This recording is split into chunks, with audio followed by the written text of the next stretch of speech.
Voilà, une nouvelle émission de C'est la musique m'était comptée, c'est l'été. Voilà, un deuxième coup de cœur discographique avec cette sortie immersion dans le monde de Scarlatti, Haydn et Mozart par Alexandra Lescure. Alexandra Lescure, bonsoir. Bonsoir. Quel beau disque. Merci beaucoup. C'est une véritable plongée dans l'univers de Scarlatti, d'Haydn, de Mozart. Alors, rappelons que tu es une pianiste de notre région. Oui. Et c'est ton premier disque, c'est ça? Ou t'en avais déjà fait des disques?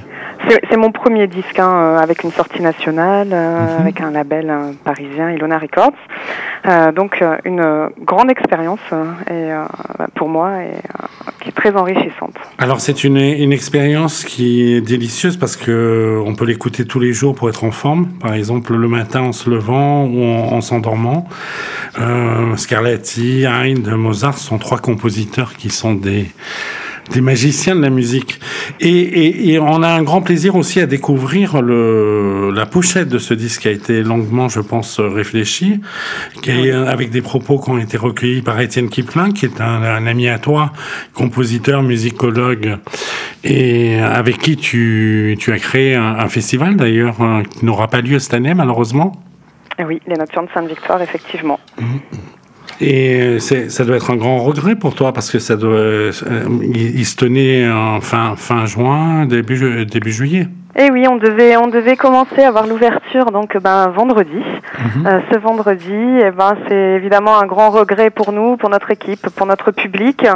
Mais on a choisi la voie de la sagesse puisque de toute façon, ayant, comme vous le savez, des buffets dînatoires, recevant beaucoup de monde, nous avons été contraints de reporter pour faire on l'espère, magnifique édition l'année prochaine. Alors revenons au disque Ilona Records que l'on peut trouver maintenant dans les Fnac, sur Internet aussi, sur les sites de vente. Trois compositeurs, Scarlatti, Haydn, Mozart, c'est pas un hasard. Ce sont des compositeurs qui t'accompagnent depuis toujours, non? Oui, alors ça a été effectivement, tout d'abord une recherche d'aller à l'essentiel. Il fallait que ce soit pour moi une évidence. Donc j'ai passé quand même 2 ans à réfléchir aux compositeurs que je pourrais graver dans ce disque. Et effectivement, le choix de partir finalement de Scarlatti pour aller jusqu'à Mozart s'est fait comme une évidence, avec cette liberté, cette pureté qu'on peut retrouver dans ce répertoire qui permet vraiment d'atteindre une forme de spiritualité, de matière organique, de matière sonore, de recherche, parce que c'est véritablement pour moi une expérimentation, une recherche au-delà de la musique. Alors, il y a quelque part, quand on écoute ton pianiste, ton toucher et ton interprétation, on ressent, alors je sais pas si tu les aimes, mais tu marches sur les traces, dans ce répertoire en tout cas, de Lily Krauss ou même de Clara Askill. Ce sont des pianistes qui t'ont influencé à un moment donné ? Ah, tout à fait. Clara Askill dans Mozart depuis des années. Lily Krauss, effectivement, j'aime énormément, c'est Scarlatti. Marcel Meyer aussi dans le même registre pour les couperins.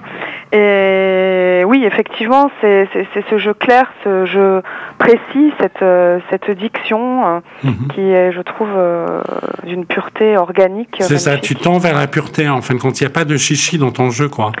C'est vraiment les notes qui comptent, quoi. Oui, alors la quête, elle a été vraiment de tenter, disons, de s'élever au-delà d'un souffle qui pourrait être quelque chose qui va avec l'affect, en fait. C'était de passer au-dessus de ça pour trouver une expression de l'intervalle, mais une expression liée à la projection du son, à l'onde sonore, on va dire au-delà de toute expression évidemment romantique qu'on peut quelquefois retrouver dans certaines interprétations de Scarlatti. Donc mon idée vraiment était de passer au-delà de ça pour avoir une pureté de ligne, une architecture, une forme qui tend vers une quête de l'absolu. Cette sonate qu'on vient d'entendre, cette sonate lente et pour moi extrêmement magnétique, spirituelle, est comme une mélodie finalement de l'univers, représentant les humeurs de l'âme suspendues, des impressions abstraites, hein, presque contemporaines en fin de compte. Alors, justement, puisque tu nous parles de l'univers, la pochette du disque est absolument magnifique. Ça fait pas du tout du disque de musique classique, d'ailleurs, et j'aime beaucoup, justement. Il y a un côté très Sam Raimi, Tim Burton. Le photographe, c'est une vraie collaboration que tu as eue avec lui. Ah oui, Benjamin Aragon. Alors Benjamin, il est musicien aussi. Il est à la base. On s'est rencontrés lors de nos études pour la formation des professeurs. Et il se trouve qu'il est guitariste. Il enseigne au Conservatoire de Marseille et il a un don pour la photo. Donc il s'occupe aussi de notre festival des Nocturnes. Et j'ai voulu travailler avec lui pour la pochette de ce disque. Oui, c'est très réussi. Et alors, il y a des petites phrases, des phrases qui te tiennent à cœur. Il y a de très belles phrases de Gabriel D'Annunzio, oui, qu'on découvre dans le livret sur la musique de Scarlatti, sur oui, les sonates de Scarlatti. Donc ça, j'invite vraiment les auditeurs à se procurer de ce disque pour découvrir toutes ces petites merveilles. Il y a Victor Hugo aussi. Eh oui, tout à fait. Il y a Albert Camus, il y a Einstein. Ce sont des auteurs qui t'ont marqué, apparemment. Oui, tout à fait. Pendant la période donc de réflexion, de recherche, j'ai eu ce besoin, je crois, d'approfondir au niveau littérature, au niveau philosophique, voilà, de rechercher autour de cet art musical qui finalement est un art qui nous amène à des questions sur l'homme, sur l'existence, et donc cette introspection finalement m'a amené vers voilà ce déploiement artistique, et j'ai voulu relier ça effectivement aussi à la nature, à l'univers, avec Albert Einstein, avec ces questions aussi existentialistes et quantiques. Donc voilà pourquoi j'ai voulu vraiment laisser une trace, un message aussi. Alors écoute, moi c'est un coup de cœur. J'ai 2 coups de cœur dans les sorties discographiques pour avant l'été là. Et donc pour passer un bel été, il y a le disque de Fanny Clamart-Girand que tu connais sûrement, la grande violoniste aussi, qui vient d'enregistrer le concerto de Beethoven et le concerto de Vasque avec l'English Chamber Orchestra chez Mirare. Et puis toi, donc avec chez Eleonore Records, c'est un très beau label aussi, un label qui s'est beaucoup spécialisé dans le jazz, dans la musique jazz, et qui s'ouvre aussi à la musique classique. Et puis finalement, quand on écoute Scarlatti, on n'est pas si loin du jazz aussi par moments. C'est un peu comme chez Bach. Oui, il y a cette liberté, effectivement, il y a ces fioritures qui peuvent nous permettre ce langage ouvert vers presque une improvisation. Alors donc c'est chez Eleonore Records. Et maintenant, ma dernière question, ça va être l'actualité d'Alexandra. Avec le confinement, le Covid, ça a été terrible parce que beaucoup de concerts annulés. Tu enseignes toujours, rappelons que tu enseignes le piano dans la région.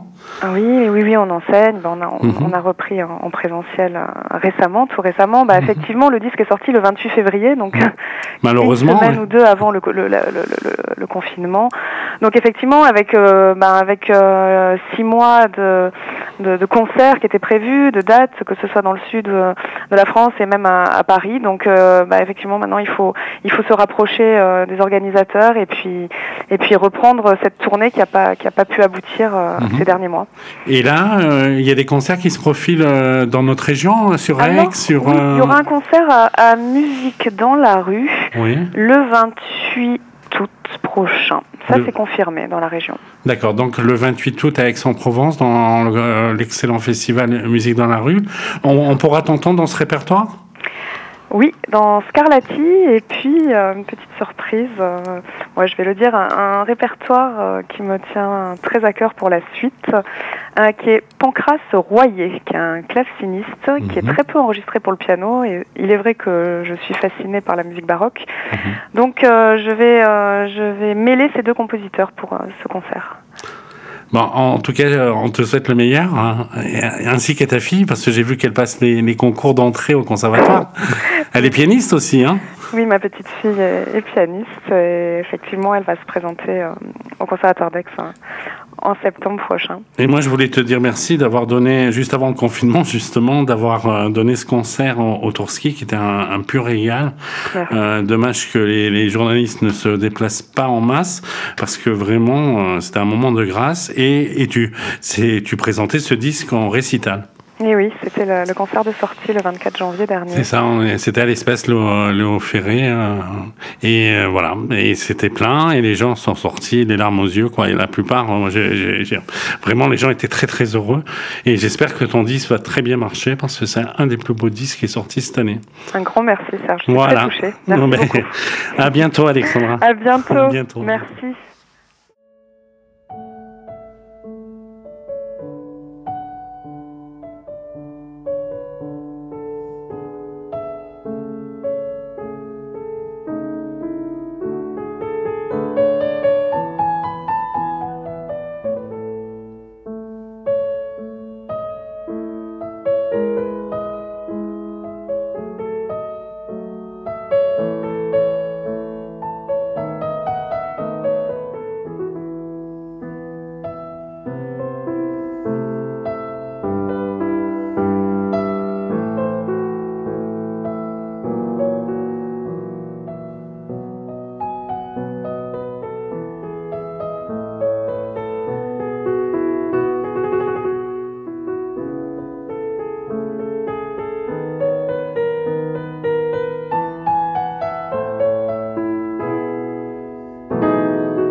Voilà, donc on vient d'entendre cet échange avec Alexandra Lescure. Donc on a entendu 3 sonates, une sonate en la majeure de Scarlatti, ensuite une sonate en ré mineur, la K9, et puis la sonate en ré majeur de Scarlatti, qui sont au début de cet album, un album qui est composé de sonates de Scarlatti, mais aussi de Haydn, une sonate de Haydn et une sonate de Mozart. Et vraiment, on pénètre dans cet univers poétique et on prend un plaisir certain à découvrir ses œuvres.